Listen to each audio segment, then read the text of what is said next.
Attention, les médias contenus dans cette vidéo sont utilisés dans le cadre d'un usage équitable et nullement dans le but de diffuser leur contenu illégalement. Merci de votre compréhension.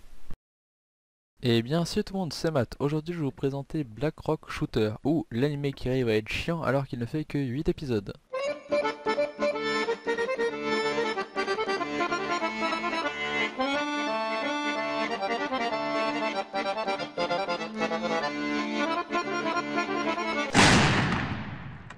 A la base, Black Rock Shooter c'est le dessin d'un type qui va par la suite inspirer un groupe pour créer une chanson avec succès avec le célèbre logiciel Vocaloid.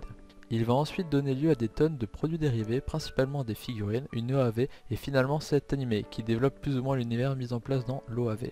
Vu qu'il n'y a pas de manga, on va dire qu'on s'en branle des figurines. Pourquoi? Eh bien parce que... Oh putain! L'OAV est sorti le 24 juillet 2010, il a été réalisé par les studios Horde. D'une durée de 52 minutes, il était vendu avec la Nendoroid Black Rock Shooter.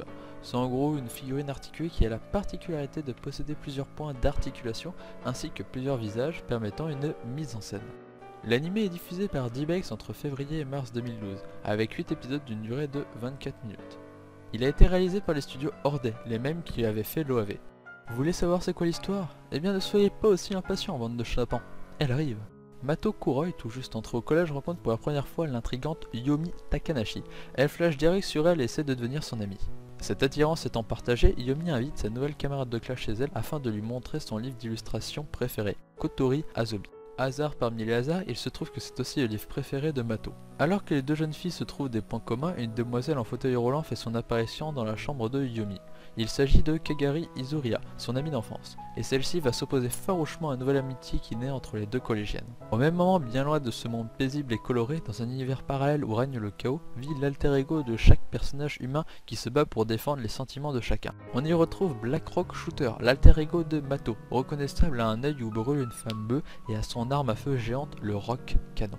Et là vous vous demandez sûrement qu'est-ce que ça vaut? Eh bien je vous répondrai avec toute la franchise du monde, c'est moyen. Moyen moins. Et quand je dis moyen, c'est pour éviter de dire que c'est de la merde, car je pense que chaque œuvre peut être interprétée de manière différente. Alors, pourquoi ça ne m'a pas plu? La première et ultime raison, c'est tout simplement que l'histoire a été écrite par un analphabète aveugle. Non, je déconne, mais il est vrai que le scénario n'est pas de haute volée. Hein. Il n'est pas particulièrement compliqué à comprendre ou dénué de sens, c'est juste qu'il n'est pas assez clair. On se pose tout le temps des questions qui nous empêchent de profiter de l'œuvre, et ça, c'est pas bon. Les scénaristes ont eu l'excellente idée de ne pas nous dire, ou alors de façon très subtile, plusieurs informations essentielles pour comprendre l'anime. Tenez, par exemple pour comprendre le principe du deuxième monde, où tout le monde se tabasse, on sait pas trop pourquoi. Faut attendre presque 5 putains d'épisodes, et je peux vous dire qu'ils furent très longs. Et des problèmes comme ça, on en rencontre tout au long de l'anime.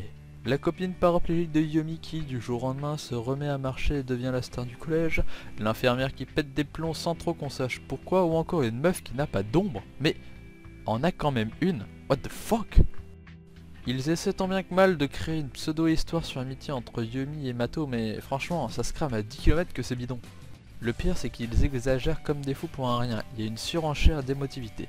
Le truc c'est que dans un film vraiment épique, ça peut passer, mais là voir une gamine tenter d'imiter une scène épique juste pour dire qu'elle va devenir la pote de Yomi puis pleurer comme une madeleine, ça passe pas. Surtout que c'est dans le premier épisode, là où t'es même pas attaché au perso. Je pense qu'il aurait été mieux de nous montrer simplement des persos armés juste aux dents qui se foutent sur la gueule pour devenir le plus fort dans des mondes trop badass, plutôt que de complexifier le scénario en créant des avatars de collégiennes qui se battent pour protéger leurs sentiments.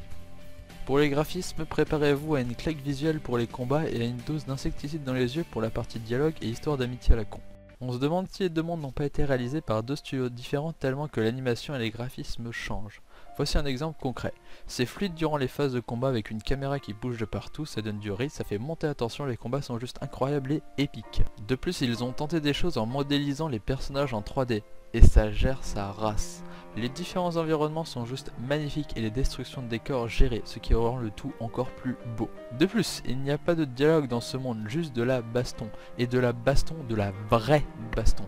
Fini les petits combats où un coup d'épée provoque une égratignure ou in contrario un bain de sang. Là, c'est du lourd. Les combats sont longs, violents, mais se déroulent dans un espèce de silence quasi religieux. Rien ne vient les déranger. Vous n'avez plus qu'à profiter des décors psychédéliques et de la puissance des coups. Alors que dans le monde réel, c'est plat. L'animation est à peine meilleure que ce qu'on trouvait il y a 20 ans, il n'y a que des plans fixes, classiques et les graphismes n'ont de beau que leur couleur. On a vraiment l'impression que la partie combat a gobé tout le budget. En parlant déjà des graphismes et de l'histoire, on a dit presque 80% de ce qui fait un animé. Et comme je viens de vous le dire, c'est pas géré. Après, il est vrai que la série ne fait que 8 épisodes, ce qui est assez court pour développer la psychologie des personnages. Mais de là à partir dans le n'importe quoi, il y a des limites. Par contre, les scènes de combat sont totalement réussies. Et je tiens vraiment à appuyer là-dessus. Ils auraient dû en faire un shonen basique, ça aurait été tout aussi anecdotique, mais au moins ça aurait gardé une certaine cohérence. Le début m'a laissé un peu perplexe parce qu'il ne quitte pas la surenchère d'émotivité et l'action n'y est toujours que ponctuelle. Mais passé épisode 5, j'ai commencé à vraiment apprécier le truc, le 7ème étant sûrement le meilleur autant pour l'action, l'esthétique et le sens que prend l'histoire. Bref, ce n'est pas l'anime du siècle, mais ça peut valoir le coup pour peu qu'on soit un minimum patient les 3 ou 4 premiers épisodes. Pour finir, je voudrais juste dire que c'est la première fois de ma vie d'otaku que je regarde un animé dont les produits dérivés ont plus d'intérêt que l'animé lui-même. Donc si vous voulez savoir d'où vient votre figurine que vous avez payé un bras, regardez-le. Sinon, passez votre chemin, il existe des animés bien meilleurs que celui-là.